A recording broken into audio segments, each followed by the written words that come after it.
ഇനി ഭൂമിയുടെ റേഡിയസ് കണക്കിലാക്കാൻ വേണ്ടിയിട്ട് നമുക്ക് എന്ത് ചെയ്യാം, ഒരു ബീച്ചിൽ പോയിരിക്കുക, എന്നിട്ട് 2 സൂര്യൻ്റെ സൺസെറ്റുകളുടെ ഇടയിൽ ഇരുന്നിട്ട് നമുക്ക് മെഷർ ചെയ്യാൻ പറ്റുന്നതിനെ കാൽക്കുലേറ്റ് ചെയ്യാൻ പറ്റുന്നതാണ് ടൈം ലാപ്പിനെയാണ് നമുക്ക് റേഡിയസ് മെഷർ ചെയ്യാം എന്ന് പറയുന്നത്. ഭൂമിയുടെ റേഡിയസ് മെഷർ ചെയ്യാമെന്നാണ് പറയുന്നത്. പിന്നെ ട്രോപ്പിക്കൽ ഗ്രാസ് ലാൻഡിനെ പറയുന്ന പേരാണ് സെവൻഡ എന്ന് പറയുന്നത്, സെവൻഡ. ഇനി അടുത്തത് എന്താണ്, റിഹ് എന്ന് പറഞ്ഞാൽ എന്താണ്?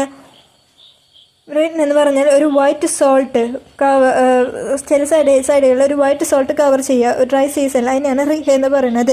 ലീവ്സ് എന്ന് പറഞ്ഞാൽ നാച്ചുറൽ എംബാക്ക്മെൻ്റ് ആണ്. നാച്ചുറൽ എംബാക്ക്മെൻറ്റിനാണ് ലീവീസ് എന്ന് പറയുന്നത്. എന്ന് വെച്ചാൽ ഈ ഫ്ലഡൊക്കെ വരുമ്പോൾ വെള്ളപ്പൊക്കത്തിനെ തടയാൻ വേണ്ടിയിട്ട് വയ്ക്കുന്ന ഒരു തടയാണ് ലീവ്സ് എന്ന് പറയുന്നത്.